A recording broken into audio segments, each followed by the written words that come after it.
नमस्कार प्यारे दोस्तों, सोशियोलॉजी की इस लेक्चर सीरीज़ में आप सभी का स्वागत है। आज के इस वीडियो में हम वस्तुनिष्ठता की समस्याओं को पढ़ेंगे। ये आ भी चुका है आपके मेंस में एक दो बार। पहला तो आप समझिए कि वस्तुनिष्ठता क्या है और सीधा सीधा फिर हम समस्याएं पढ़ेंगे। वस्तुनिष्ठता मतलब होता है कि सामाजिक घटना को निष्पक्ष रह के यथार्थ रूप में देखना। जैसे पिछले वीडियो में भी हम लोग देखे थे कि जो भी सामाजिक घटना हुई उसको आप निष्पक्ष रूप से देखो।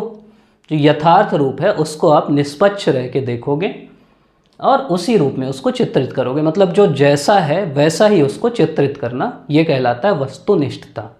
मतलब आप ना उसमें मूल्य नहीं लाओगे। मतलब आप कहीं किसी पार्टी के बारे में शोध कर रहे और आप बोले कि यार मैं तो इस पार्टी का सपोर्टर हूँ, अच्छा बात कर देता हूँ, तो फिर आप वस्तुनिष्ठ नहीं हो। आप किसी समाज से आते हो, आप किसी जाति से आते हो, अपनी जाति के बारे में आप अच्छा लिख दोगे तो वस्तुनिष्ठ नहीं हो। जो जैसा है उसको उसी रूप में लिखना वस्तुनिष्ठता कहलाती है। आप पुरुष हो, मान लो आपको अच्छा लगता है कि दहेज अच्छी व्यवस्था है, या महिलाओं को मतलब महिलाएं पुरुष के घर आती हैं शादियों के, वो अच्छी व्यवस्था है, तो पुरुष होने के नाते वो आपको अच्छा लग रहा है। लेकिन वस्तुनिष्ठ रूप से जब आप देखोगे ना, न्यूट्रल होके, तो वो कहलाएगा वस्तुनिष्ठता। मतलब आप अपनी आइडेंटिटी छोड़ दोगे, आप किस धर्म के हो, किस जाति के हो, किस लिंग के हो, किस समाज के हो, वो छोड़ के न्यूट्रल रूप से किसी भी समस्या का अध्ययन करना वस्तुनिष्ठता कहलाती है। अब समस्या क्यों होती है? देखिए, अब सीधा सीधा सवाल यही है कि वस्तुनिष्ठता की समस्या क्या है। तो पहला समस्या है मिथ्या झुकाव व पूर्वाग्रह। मिथ्या झुकाव मतलब, चलिए उदाहरण हम लेते हैं कि आप एक एग्जिट पोल कर रहे हैं। एग्जिट पोल कर रहे हैं मतलब आपको पता करना है कि किस पार्टी को कितनी सीट आ रही है। अभी जैसे चुनाव हुआ, अब आप अपने लोगों को भेज रहे हैं या खुद जा रहे जाके अध्ययन करने।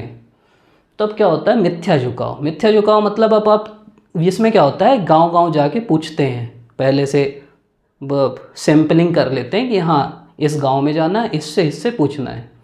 अब आप उससे पूछने से पहले आप, हाँ दादा इसको वोट दिए ना, तो क्योंकि आपका उस पार्टी के प्रति झुकाव है ना, तो उसको बोलते हैं मिथ्या झुकाव।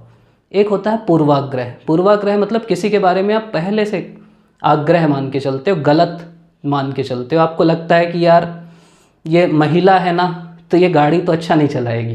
ये एक पूर्वाग्रह है कि नहीं, कि ये लड़की है तो यही गलत कर रही होगी, यही राइट इंडिकेटर दे के लेफ्ट में मुड़ गई होगी। तो ये होता है पूर्वाग्रह। होता होगा, लेकिन पूर्वाग्रह मतलब आप वो मान के चल रहे हैं। तो रिसर्च में भी अगर आप कोई पूर्वाग्रह रख के जाते हो तो आपकी वस्तुनिष्ठता नहीं होगी। अगला है क्यों वस्तुनिष्ठ नहीं हो पाओगे? प्रशिक्षण अगर आपको सही नहीं मिलेगा। आप किसी, जिनको भी भेजे उनको आप सही से प्रशिक्षित नहीं किए कि सवाल कैसे पूछना है, कैसे जाना है, क्या क्या पूछना है, किस सवाल का क्या मतलब है, तो उससे फिर वस्तुनिष्ठता नहीं हो पाएगी। तीसरा है व्यक्तिगत स्वार्थ। अब मान लो आप ही का कोई स्वार्थ है, आप किसी गांव, मान लो आप किसी योजना के बारे में रिसर्च कर रहे हैं। अब वो योजना ए पार्टी ने लागू की है, आप बी पार्टी के हो, तो आपका स्वार्थ है ना कि उस योजना की आप बुराई करो, तो आप फिर उस योजना को अच्छा बताओगे ही नहीं, भले वो योजना अच्छी हो। तो व्यक्तिगत स्वार्थ भी जब रहेगा तो भी आप वस्तुनिष्ठ नहीं हो पाओगे। चौथा है सजातीवाद। सजातीवाद मतलब वही, आप अपने जाति के, अपने धर्म को, अपने लिंग को जब ज़्यादा अच्छा मानोगे, उनके लिए ज़्यादा लिखोगे। जैसे आप, कहीं महिला और पुरुष का कोई वो चल रहा है, आपको लग रहा है कि पुरुष गलत है, लेकिन क्योंकि आप पुरुष हो, आपको महिलाओं के प्रति पूर्वाग्रह है, इसलिए आप पुरुषों को ही अच्छा बता दोगे, उनकी गलतियों को छुपा दोगे। तो उसको बोलते हैं सजातीवाद। तो इससे भी वस्तुनिष्ठता नहीं आएगी। अगला है विशिष्टता मूलक भ्रांति। मतलब इसमें यह होता है कि इसका ना आपके दिमाग में है कि यही कारण है। जैसे मान लीजिए आपको ये देखना है कि ये पार्टी ए क्यों जीती, और आपके दिमाग में है कि ये योजना लेके आई ना इसीलिए जीती। तो जब इसको बोलते हैं विशिष्टता मूलक भ्रांति, कि आप अब उसी में अटके हो ना कि इसके कारण ही जीती, तो बाकी जो चीज़ें हैं वो आप नहीं देख पाओगे, उनका अध्ययन नहीं कर पाओगे, तो उससे भी वस्तुनिष्ठता की समस्या आएगी। अगला है अति जल्दबाजी। भाई अध्ययन है तो आपको आराम से करना पड़ेगा ना। अब आपको कोई बोला कि 2 दिन में पूरा करके लाओ, तो फिर उतना तो हो नहीं पाएगा। सामाजिक शोध है कि समाज में जाना पड़ेगा, रहना पड़ेगा, पूछना पड़ेगा। आप किसी के घर पूछने गए, वो अभी खेत में गया है, तो फिर दूसरे दिन जाना पड़ेगा। तो जल्दबाजी में नहीं हो पाता। अगर आप जल्दबाजी करोगे तो भी वस्तुनिष्ठता नहीं हो पाएगी। अगला है सामाजिक घटना की प्रकृति। जो समाज है, सामाजिक घटना है, वो खुद ऐसी है कि वस्तुनिष्ठता, जैसे किसी व्यक्ति को खुद नहीं पता रहता। जैसे आज वो बोल रहा है कि मैं इस पार्टी को वोट दूंगा, अंदर जाते जाते उसका दिमाग घूमता है, दूसरी को दे देता है। कोई कुछ पकड़ा देता है तो उसको दे देता है। तो जब इंसान को खुद नहीं पता कि वो क्या करने वाला है, तो जो शोध होगा वो कैसे आप बिल्कुल एग्जैक्ट बता सकते हो?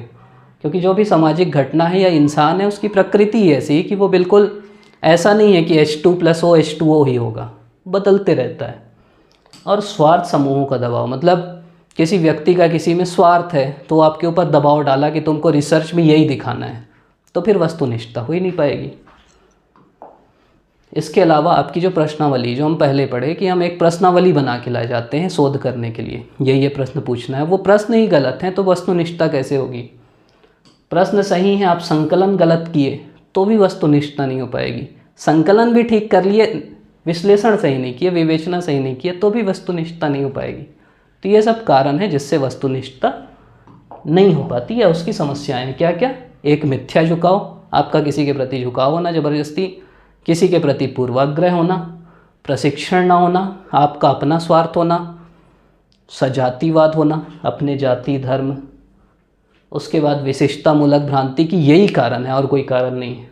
जल्दबाजी, सामाजिक घटना ही ऐसी है कि उनका अध्ययन नहीं कर सकते, स्वार्थ समूहों का दबाव, दोषपूर्ण प्रश्नावली, दोषपूर्ण संकलन या दोषपूर्ण विश्लेषण या विवेचना। तो ये आपका कारण है। आप अभी तक देख रहे हैं, इसके लिए आपका बहुत बहुत धन्यवाद।